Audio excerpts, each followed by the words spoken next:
I'm so glad my parents did explain that to me, because what my peers were telling me was, you're not smart. Getting the correct information, eventually what that did is that helped me to be able to identify, okay, I have a disability. It doesn't mean that I'm not smart, doesn't mean that I'm less than anybody else. It just means that my brain works differently.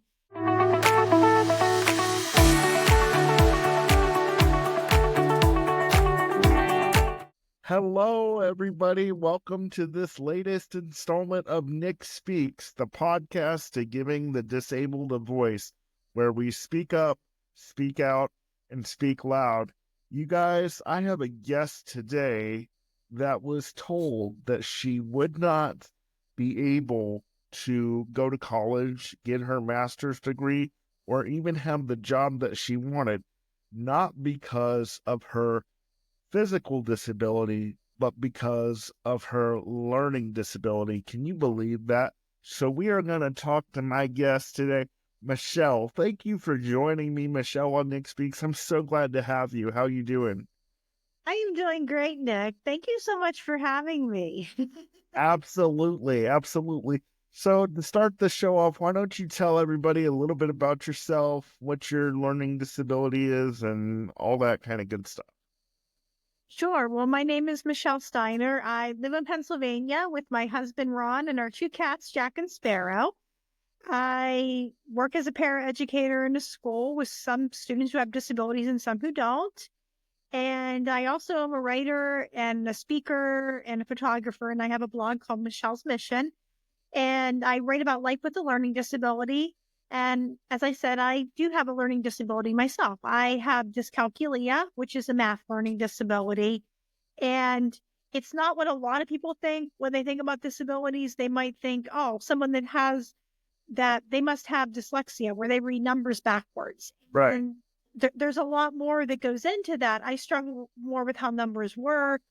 And there's things that I just am not able to do because of that. And uh, just, So what are one of those things, I'm sorry to cut you off. What are one of those things or some of those things that you can't do because of the dyscalculia?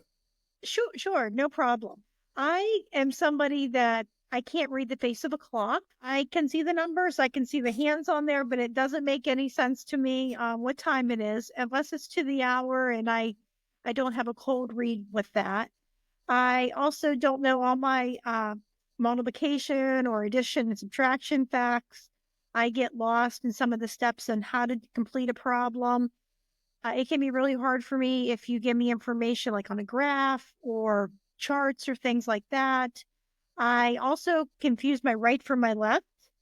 So that can be really hard for me. And that also impacts with the visual perception and not being able to drive. It's also difficult for me to understand directional concepts such as east, south, west, north, and that can be hard with giving directions. I also struggle with budgeting. It can be hard for me to know how much money we have coming in and how much is going out. If I'm at the store, it's a real shock for me every single time that I go to the register. I never really know how much my total was going to come to, which I'm sure it is for everybody nowadays. And if you give me a Yeah. debit, yeah, but for me it really is. And if you give me a debit card or a credit card, it's so abstract that I end up spending more. But if you give me $20, I can visualize the dollars going and the quarters, and I can get a range. It's not exact, but it's a range. It can be difficult for me to leave a tip. That can be hard for Right. me to yeah. Right. So when were you diagnosed with that, and how did your family find out that you had this learning disability? I was diagnosed with this learning disability whenever I was in kindergarten. I was really blessed that my teacher could pick up in the classroom that I was having a hard time with counting, tying my shoes, visual perception. And she noticed that I was really struggling. So she recommended to my parents that I get tested for having a learning disability. And it came as the surprise to no one, well, at least the teacher, that, yeah, I do have that. They told my parents at age 5 or 6 that I was never going to be able to really understand math. And they were right about that. They knew I wasn't going to be a mathematician when I was really young. Does anybody normal really aspire to be a mathematician? I don't think, but they could evaluate and knew what a typical kid was doing at 5 or 6, and I just wasn't in that range with math. Everything else, Right. right, was going a little more in that direction, but they knew that the math was going to be that way, and that was hard for my dad to understand. He's pretty good at math, so he's like, well, wait a minute, 1 plus 1's always 2. What do you mean she's not going to understand how numbers work? And I think that was hard on them in the beginning, especially because they had no indication of that. I didn't, learning disabilities aren't something that somebody can tell by just looking at a person. And I'm also pretty verbal, so my parents really didn't have a whole lot to base that on. What development was, and I was their first child, of course, so that makes it really hard. I can remember it was just really difficult in the early years. I really Yeah. struggled. Did you Yeah, comprehend? Did you comprehend what was going on? Did you understand that you had a learning disability and that you were different than other kids? sure. My parents explained it to me, which was really helpful. They told me that I have a learning disability and that I learn differently and that I'm still smart. And then I would be going to school and in a different school. It was still a public school in our district, but the school wanted me in a different school environment, which actually turned out to be a good thing that I wasn't with some of our neighborhood children at that time until I was in middle school. It was already really difficult when I did go to school with them, with so fitting in. But I understood it was so hard because when I was in the regular ed classroom, I struggled to learn. And when I was in learning support, I really struggled as well. And I'm so glad my parents did explain that to me because what my peers were telling me was, you're not smart. And, hearing, getting the correct information, uh, eventually what that did is that helped me to be able to identify, okay, I have a disability. It doesn't mean that I'm not smart, doesn't mean that I'm less than anybody else. It just means that my brain works differently. And these are things I'm going to have to do so I can be able to learn and live. When did you notice that you really started to struggle with your disability? Like, when was it an issue for you? It was a big issue for me beginning when I was in elementary school because I was very frustrated.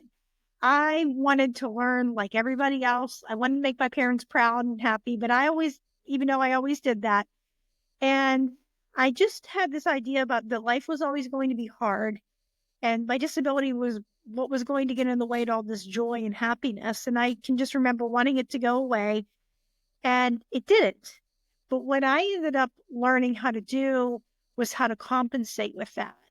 Um, just there were different times in my life though. I even as an adult or as an older teen, I still struggle with that identity with having one. And it Yeah. wasn't until I got my bachelor's degree that I really had a good grasp on it that, okay, I have this, but it's not the end of the world. Yeah. Having a disability is not the end of the world. A lot of times Mhm. it can seem that way depending on what disability you have and what you are told your limitations are. Because a lot of times we're told our limitations are going to be this, this, and this. And then we, surprise everybody and be like, not so much. Um, so like, so you went on, you graduated. Did you graduated from high school? Yes. Yes, I did. And before I graduated from high school, we started talking about what I was going to do afterwards. I knew I wanted to go to college. Won't lie to you, I was a little nervous myself because I knew with my math disability how hard it was going to be. And I was already doing really good in my classes with having the individual education plan. I was in all regular ed except for math and resource. And I wasn't alone in that. I had a learning support teacher who told me, I don't think you can go to college because of your math difficulties. And she suggested a trade school. And none of the programs interested me. So what I decided was, okay, I'm going to go to college. I got connected with OVR, Office of Vocational Rehabilitation. They seemed like that was a good plan to go to community college. and study early childhood education. And they were great. They paid for all my years of schooling. But the only thing was I had to get tested for a learning disability all over again. And I've never been a great test taker. And when I took the test, I scored so low that the psychiatrist who evaluated me told me, you're most likely not going to go beyond community college.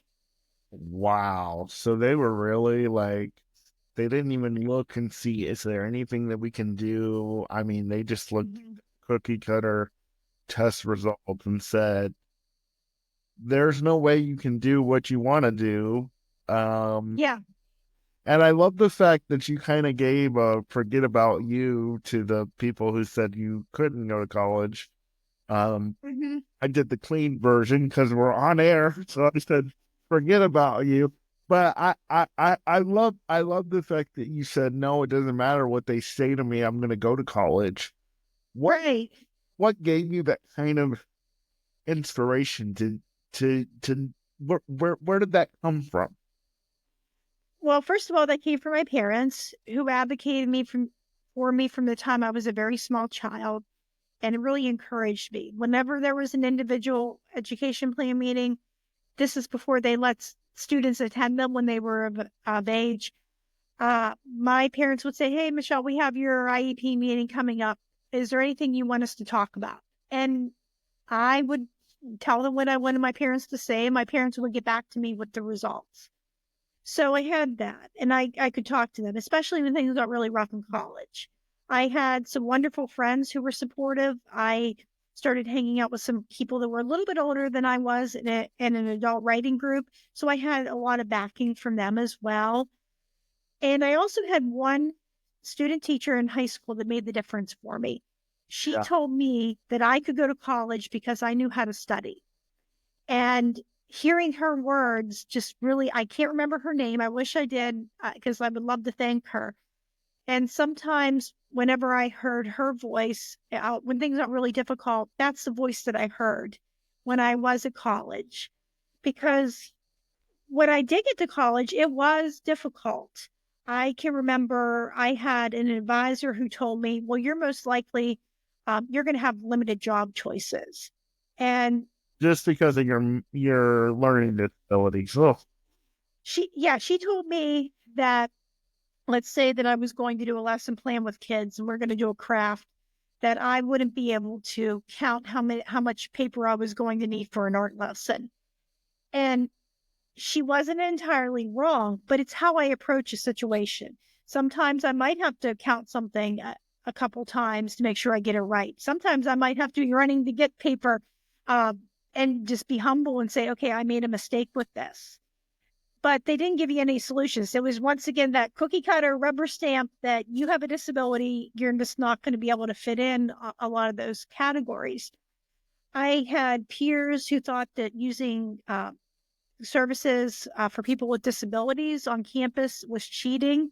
And I was and like, meant that you were the R word. Because I remember when we talked in your pre-call that even some of the students that you were with in your what do you call that, special support, even yeah, came out and called you the R word and said, yeah, but they were in the same boat as you, yeah, exactly. which was totally mind-boggling. Yeah. Yeah, how people will do that, even whenever I was in high school. And I thought, okay, I'm going to college. I'm going to avoid all of this. No, it didn't quite happen that way. No, yeah, And because of that, I didn't want to use accommodations. And that was probably a big mistake because my grades that were already dropped even further. And I was really struggling in a class that was outside of my major. And I was talking with the professor, and she said, why don't we at least get you extended test time? And I did that. I was able to pass her class, and I used it in some of my other classes as well.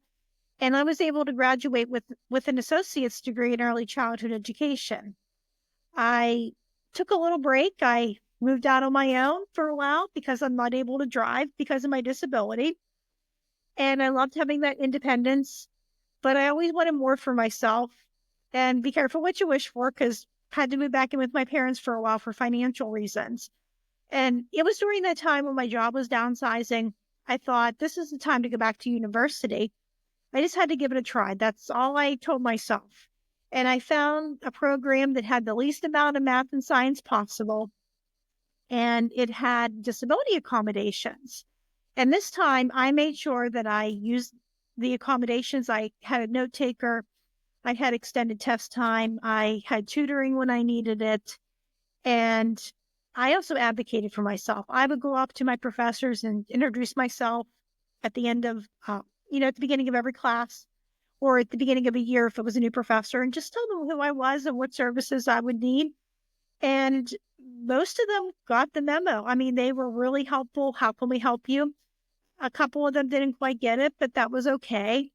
And there was always that voice in the background that was saying, "Oh, you're cheating." And I just had to learn to silence that and move forward for what I needed to do. And I did a lot better. My grades improved dramatically. I even made dean's. Yeah, I made dean's list for a semester. Wow. I was able to graduate with a bachelor's degree in community programming for Americans with disabilities. That's awesome. So let's go back a little bit because you just said that you made the dean's list for a semester. I did not know because you didn't even tell me that on our pre-call. So Sorry. no, you're good. So how did that make you feel after you've had all these people tell you that you couldn't go to college, you wouldn't be able to get your master's degree, you won't be able to have the job that you want? How did that make you feel once you found out that you made the dean's list? That made me feel amazing. I didn't get my master's, but I did get my bachelor's. Oh, your your bachelor. Sorry. Yeah, no, Yeah. it's okay. But it was amazing because I can remember years ago, one of my cousins was really smart and he was in college. And I can remember his name was in the paper for making Dean's List. I thought, oh, that would be so cool if I could do that someday in my life. And I did make honor roll in school. And I just kind of pushed that as, that thought aside and went through college. And it was also really amazing because I just went through a really rough semester prior to that.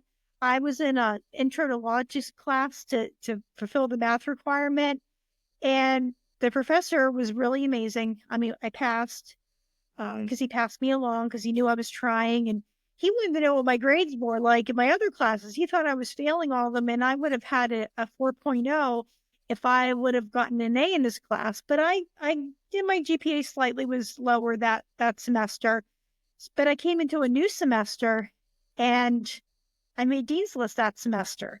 So it was Wow. really amazing. And I got a chance. He was actually at the ceremony when they had one to honor people who made that. And he congratulated me when I was there. And it just was amazing because I never thought that I would have that opportunity. That's awesome. That's awesome. You know, what I hear you refer back to over and over again, Michelle, is that you had a really good support system within your parent. And for any special needs parents that are out there listening right now, uh, I just want to say to you guys, nobody can be exactly like Michelle's parents, but if you could just take a smidgen of what they have and don't be like all these other people in the world who are going to look at your child and tell them that they can't. You need to be the one person that says, you can do this. And if you can't do it the normal way, there's got to be 10 other ways to get it done. And if you can't do that, well, then let's find something else that you can do. But just because somebody tells you that you can't, it does not mean that's the end of the story. And I applaud your parents so much for giving that, because like mine, it was just, you're not going to be able to go out, Nick. You're not going to be able to live on your own. You're not going to be able to be in a successful relationship. Everything was no, no, no for me. And I know for so many of the people out there watching and listening right now that are disabled, whether it be a learning disability or a physical disability or another mental disability, a lot of them are told no by the people that are supposed to be the most supportive. And it doesn't have to be that. I mean, they're going to get told no with so many other people. They need one person, they need one or two people that's going to support them no matter what. And if they get told no, they need to be told no with love and realize that that's not the end of the story.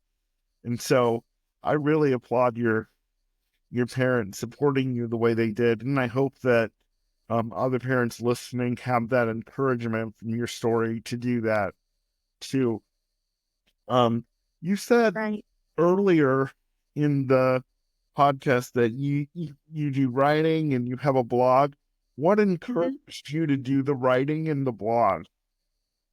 Writing was always really healing for me, especially when I was really young. I wrote a story about a dinosaur when I was in second grade, and my dad saw it and he said, "This is really good." And that just gave me the encouragement to write more.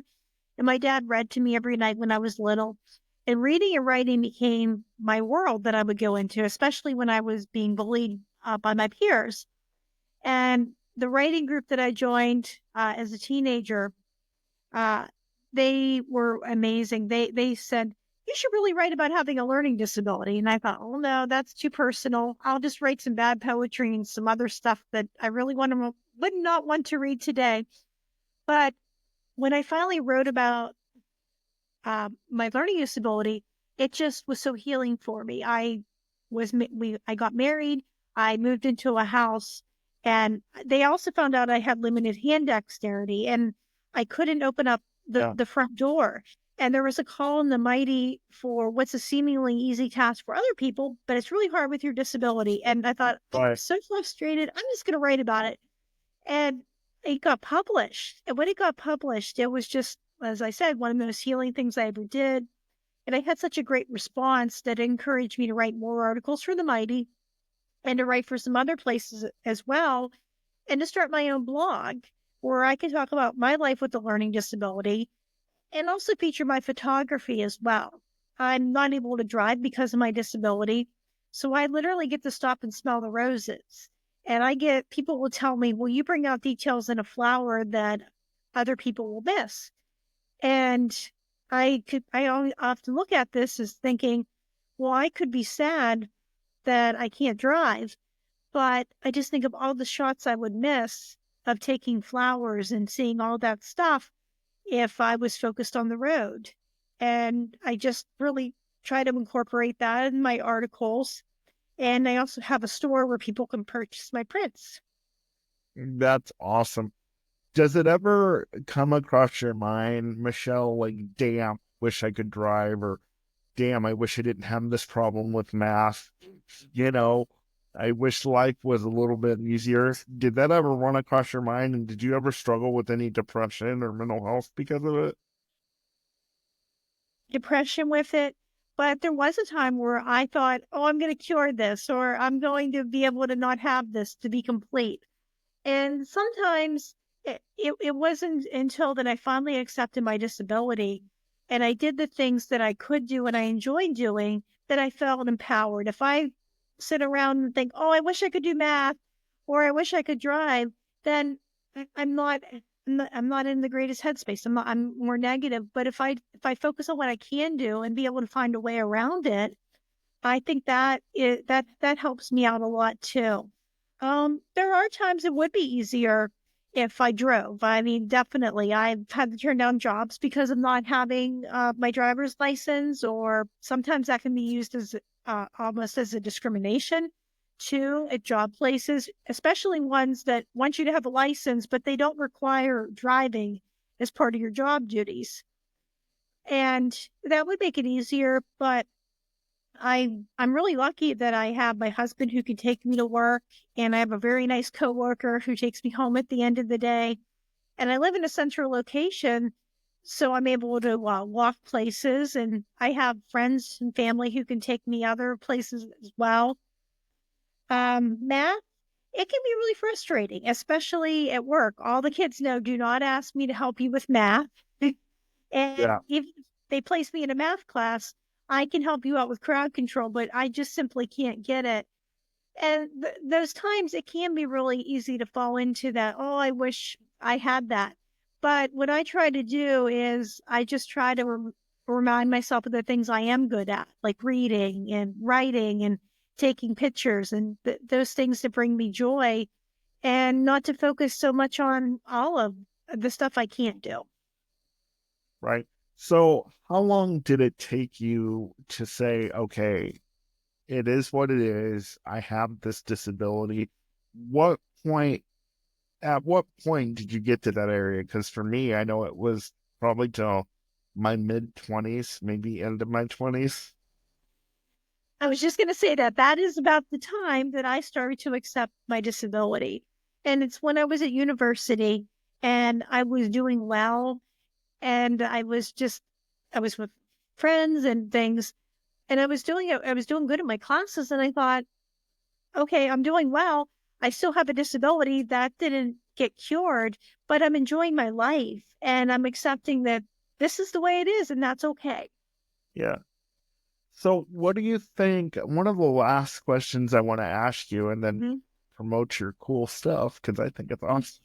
Um, what do you think we need to do? What does America need to do? What do we need to say in the disabled community to stop us from getting written off at the onset?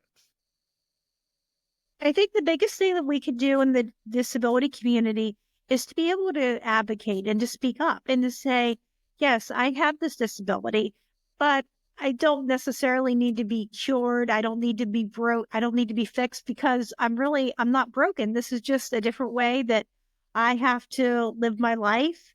And I am going to live and do things on my terms and to really speak what you need as well and learn how to advocate for yourself because the world is not necessarily made for a person that might think differently, might have to move differently. It's more for a person that's able bodied or a person that appears to be normal or the world's version of normal. What is Right. normality means Yeah.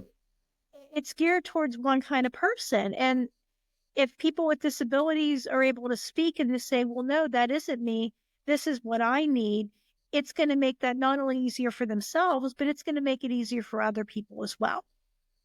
Yeah, it really is. So the biggest thing is learning how to adapt and Mhm. learning how to speak to senators and different other Mhm. people and saying, I often talk a lot about looking past the disability. In one of my uh, previous episodes, I talked about, people ask all these weird questions like, how do you go to the bathroom? How do you do this?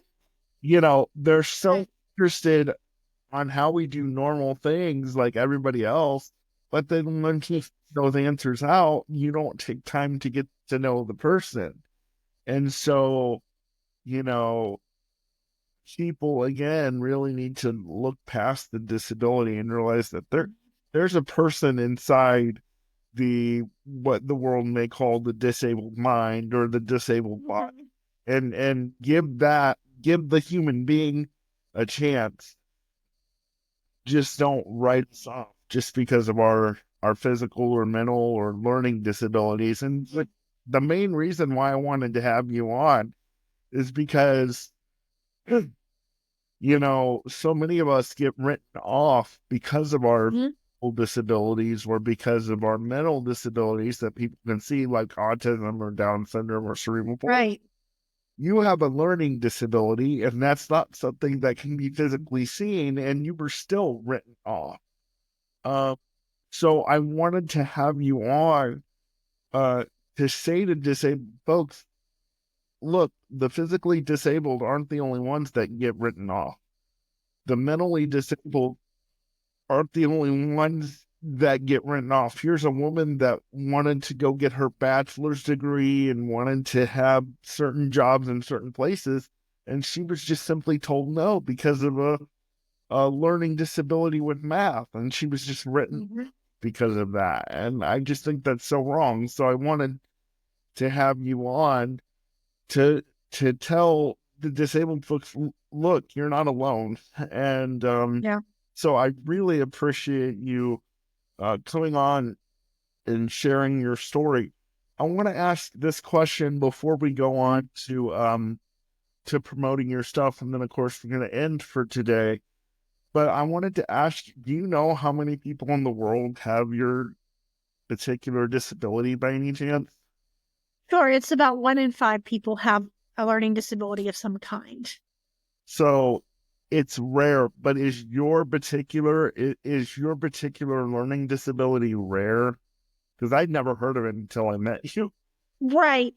It's not necessarily rare according to the statistics, but it's just that people don't talk about it. And so a lot of times people don't know what the signs are, or people just automatically think about dyslexia. So it is just like a 1 in 5 people have a disability. So they think that the numbers are about just as yeah. That's the same. Yep. Yeah, just as common as another yeah, type of learning disability. Yeah, that's crazy. So you said you're a blogger. You said you have all kinds of print and stuff and writing. So why Yeah. don't you shout that out so the Nick Speaks crowd can find you? Okay, you could find me at my blog www.mrsmichellesmission.com. And what kind of things do you talk about on there? Like, do you have a weekly topic or? I talk a lot about life with just having a learning disability. Sometimes I might, just explain what having one is. I My latest one is my learning disability is not a character flaw, because a lot of people think that that's a character flaw. Like my bad handwriting might be one, or I can't do math, Yeah. and it's not. It's not my character. It's my disability. I am going to be providing a little more at the end of the month about just learning because October is Learning Disability Awareness Month. So a little more on what learning disabilities are to give people that education about that. And then sometimes I also do nature analogies with that. I might talk about the process of accepting my disabilities, like the process of a flower that's blooming, or I might talk about neurodiversity as different kinds of flowers and needing different things. Hmm. And I try to post a lot. Sometimes I do my photography along with an article, and I just try to post pictures of things that I see. Oh, cool. And so you have a store also. Is that also on your website? It is. Right now, I have a store there where people can purchase my prints as well.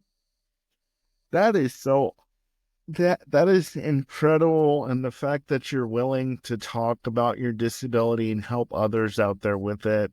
And I'm gonna have my producer put your links in the show notes and everything. And if you guys are struggling with Michelle's specific learning disability or just a learning disability in general, and you want a friend that can really help you with that, reach out to Michelle. I'm sure she would love to talk with you and communicate with you.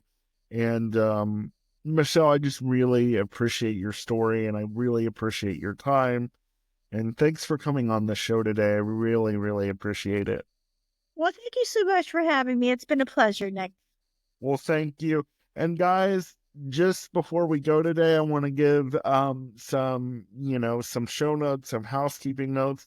Remember, you can listen to the Nick Speaks podcast on Apple Podcast or Spotify, or you can watch it on my YouTube channel at Nicolas Comstock. Please give us a rating so we know how we're doing here at Nick Speaks. And if you're interested in coming on the show as a guest, whether you're disabled or you work somewhere in this disability community, you can reach out to me at nickspeaksofficial@gmail.com. Until next time, guys, this is the Nick Speaks podcast where we speak up, speak out, and speak loud. We will see you next time. Bye bye.